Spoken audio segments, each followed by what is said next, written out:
Live NFL trivia every Wednesday night on Twitch at 9 p.m. Eastern. Come show off your football knowledge for a chance to win cash prizes. Check the link in the description to find out more. And now, on with our feature presentation. Most players understand that the National Football League is a business. Tough decisions have to be made, and most of the time, it's not personal whatsoever. Having said that, that doesn't make certain things that teams do any less awkward. Bringing back a player after immediately cutting him, sometimes multiple times over the course of an entire season, is always a weird situation. I call it the CJ Spiller on the Chiefs treatment. Being a starting veteran quarterback when your team drafts a rookie in the first round, knowing that your time is up, can be weird depending on how it plays out. But this might be the weirdest situation of them all, especially as it pertains to the Philadelphia Eagles. In 1972, the Eagles traded away running back Tony Baker. They got rid of him, and thought they were never going to see him again. And then, a week after the trade happened, the trade was cancelled, meaning that Baker was now back on the Eagles. And to make the situation even funnier, Baker wound up playing the 1972 season with the Eagles, even though they literally tried to get rid of him and thought they had. And this is the story behind what might just be the most awkward trade in the history of the Philadelphia Eagles. Before I talk about the trade and why it got rescinded, we need some context to understand the player that the Eagles were acquiring and the player that the Eagles were giving up. Let's start with the man on the Eagles, an undrafted running back named Tony Baker. The story of how Baker even got into the NFL is kind of amazing, as the Iowa State running back played over a season with the Des Moines Warriors in the Professional Football League of America. There, he was discovered by a Saints scout, who was impressed by him and wanted him to join the team. Obviously, Baker accepted, because who wouldn't want to play in the NFL when you're currently playing semi-pro football? Oftentimes in their first decade of existence, the New Orleans Saints had no idea what they were doing. There was a reason they were consistently at the bottom of the NFL, and had a losing record in each of their first 12 seasons. However, this was one of those rare moments of brilliance for the team, because by 1969, Baker was a force to be reckoned with throughout the NFL. He finished the 1969 season with 4.8 yards per carry, which led the NFL amongst all qualified players. To this day, Baker is only the second player in Saints history to ever lead the league in this category. He was also somewhat of a dual threat, finishing with 642 rushing yards and 352 receiving yards. Only two players in the NFL had at least 600 rushing yards and 350 receiving yards that season. That list consisted of Baltimore Colts running back Tom Matte, who was named the first team All-Pro and led the league in just about every rushing and yardage category, and Tony Baker. For his efforts, Baker made the Pro Bowl, from semi-pro football to the Pro Bowl in just 2 years. Quite the remarkable feat. However, Baker's production dwindled a bit in 1970 and 1971, and he was incredibly disgruntled with the team, his coach, and his entire situation. Midway through the 1971 season, he was traded to the Philadelphia Eagles for a draft pick, with Saints coach J.D. Roberts stating, "I told him that, if possible, I would accommodate him." He has continually stated he doesn't like New Orleans and would like to get out of here. Unfortunately, I don't have any footage whatsoever of Baker with the Eagles that season, as he only touched the ball 21 times, never finding the end zone. It didn't seem like the change in scenery was going to help Baker, nor was it going to help the Eagles out. But there might be another running back who could do just that. There have been some incredible names throughout the history of the NFL, but this is a name that doesn't get talked about a whole lot, but might be hands down one of the best names for any player ever. Because the player in question that we turn to next was named James Butler, except he didn't go by James. He went by Cannonball Butler. That's right, his first name was Cannonball. If that's not a Hall of Fame name right there, then quite frankly, I don't know what is. But even though Cannonball is a heck of a name off the field, could he bring some of that same energy on the field? At first, the answer was yes. Cannonball was drafted by the Pittsburgh Steelers in the 14th round of the 1965 NFL Draft, but didn't do a whole lot in his 3 seasons with the team. However, when he found himself on the Falcons in 1968, he was able to begin to make a name for himself. And in 1969, he would establish himself among the best running backs in football. During that 1969 campaign, Cannonball averaged 4 yards per carry, which was the first time in his career crossing that barrier. He had 655 rushing yards, which was the most in his career. He had 3 rushing touchdowns, also the most in his career. He had 17 receptions for 297 yards, both of which were the best totals of his career. He had 952 yards from scrimmage, which was just outside the top 15 of the entire NFL, and was the best total of his career. And for the first and only time in his career, he made it to the Pro Bowl. Cannonball was still putting up numbers in 1970 and 1971, posting over 700 yards from scrimmage in each of the next 2 seasons. However, there were 2 small problems. Number 1, his yards per carry average was dipping. It fell modestly to 3.8 yards in 1970, but by 1971 was at just 3.2 yards per carry, which was the worst total of his career since joining the Falcons. Number 2, and perhaps more importantly, he couldn't hold on to the football. During the 1970 season, he led the league with 10 fumbles, and he did this on only 190 touches, meaning that he was coughing it up once every 19 touches. Fumbling wasn't a big issue in his first 2 seasons with Atlanta. He only fumbled 4 times. But in 1970 and 1971, his inability to hold onto the football was costing his team games. Falcons head coach Norm Van Brocklin seemed like he was done with Cannonball, his declining play, and his alarming turnover rate. And right before the 1972 regular season kicked off, he was going to do something about it. One of the biggest points of emphasis in the offseason for the Atlanta Falcons was to bolster up their running game.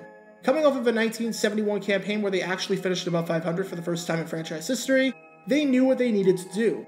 Their pass defense was great. They led the league in passing yards allowed and passing touchdowns allowed. Their passing offense was fine, as they were 11th in yards and 9th in touchdowns. But the run game needed some work, as it ranked 16th in yards and 23rd out of 26 teams in yards per carry. No one on the Falcons had 600 yards rushing, as regardless of who was getting the rock, whether it was the aforementioned Cannonball Butler or someone else like Art Malone or Harmon Wages, it just wasn't working out. Van Brocklin had 2 things in mind to try and improve this. Number 1, he sent offensive lineman Malcolm Snyder to the Green Bay Packers in exchange for running back Dave Hampton. That, as we would later find out, would be an incredible trade on Atlanta's side. Snyder didn't do a whole lot in Green Bay. He played 3 seasons with the Packers, and by 1974, just 2 years after being acquired, had worked his way out of the starting lineup. As for Hampton, he became the first player in Falcons history to run for 1,000 yards in a season when he crossed the line in 1975. Even if the road to get there was absolutely painful and heartbreaking, including a 1972 season where he was above the line at 1,001 yards, and then lost it with a run that went negative 6 yards. But the other thing that Van Brocklin had in mind? Trading away Cannonball and acquiring Tony Baker. Some of Baker's most productive games came against the Falcons, so seeing as the Falcons had an opportunity to acquire Baker, and seeing as the Eagles were seemingly looking to dump him, the one-for-one swap made sense. Maybe a change in scenery would be good for both sides. And with that, the trade was executed. Cannonball to the Eagles and Baker to the Falcons. In a normal world, that's the end of our story. There's nothing else to say. But as you can probably guess, this is not a normal world, and this is not a normal story, because nothing on this channel involving the NFL ever is. Because 1 week after the trade went through, it got canceled. On September 8, 1972, the trade went through, and usually that would be the end of it. The league doesn't allow for takebacks or anything like that unless something comes up in the physical. We saw a bizarre situation 3 years before involving the Philadelphia Eagles and Los Angeles Rams, where the Eagles tried to get a trade canceled, and Pete Rozelle said, nope, the trade is final. If you want to learn more about that bizarre situation, then click the card in the upper right corner. And after both players passed their first physical, there should not have been any controversy whatsoever. But then, the Eagles had Cannonball Butler take a second physical a few days after the first one. And whereas he passed the first one, with the second one, he flunked it. It was September 13th, now 5 days after the trade had gone through, and after Baker had already been practicing with the Falcons and getting acclimated to the city and to the offense. Now, because of this second physical coming up bad, the Eagles decided that they were going to nullify the entire trade. And what might be even funnier is that Commissioner Pete Rozelle gave the Eagles permission to cancel the trade, even if it did contradict his actions from 3 years before. After the initial trade, Baker was furious, saying we are all pawns in the game. So you can only imagine his frustration after the trade got called back, with Cannonball going back to the Falcons and Baker going back to the Eagles. And to make the situation even more awkward than it already was, since it's tough to get more awkward than rescinding a trade 5 days after making it, Baker played the 1972 season with the Eagles. I can't even imagine how awkward that conversation was when not only was Baker brought back, but was told that he was actually part of the team's plans. As you can probably expect for both sides, yeah, this didn't exactly end well. Let's start with the Atlanta Falcons. They immediately cut Cannonball after he failed that physical with the Eagles, and they wanted nothing to do with him. As for how his career would end, unlike his name, it would not end with a splash at all. He found his way on the St. Louis Cardinals, barely touching the ball thanks to Donnie Anderson and Johnny Rowland getting the bulk of the reps.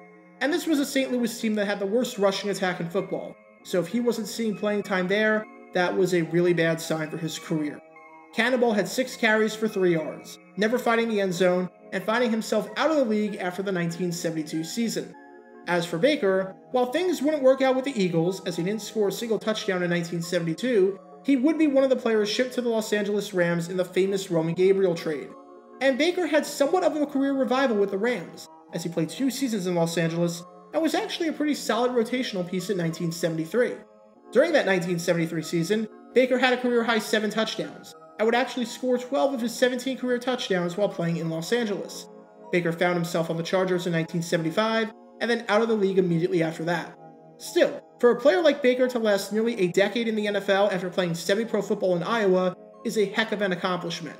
However, while that rags to riches story that Baker had going from Iowa semi-pro football to the NFL probably can't be beat in terms of the craziest stories of his football career, this one might be a close second. To get traded from the Eagles to the Falcons, to get settled in with the Falcons and learn the playbook and become adjusted with the offense, only for the Eagles to cancel the trade 5 days later thanks to a second physical that the NFL somehow approved, is insane enough. But then to have to play the 1972 season with the Eagles after they tried to trade you and give you away in a 1-for-1 swap with another running back? That is another level of awkward that is going to be incredibly hard for the franchise to top. Get your official Jaguar Gator 9 merchandise by going to jj9shop.com, and be sure to like this video, ring the notification bell, subscribe down below if you haven't already, as it helps the channel out a lot, and be sure to check out Twitch every Wednesday night at 9 p.m. Eastern for your chance to play NFL Trivia and win cash prizes, link in the description below. If you want to see videos like this condensed down to 60 seconds, then follow me on TikTok at JaguarGator9, and subscribe to 60-Second NFL History on YouTube. To see highlight videos of players throughout the history of the NFL, subscribe to JG9 Highlights.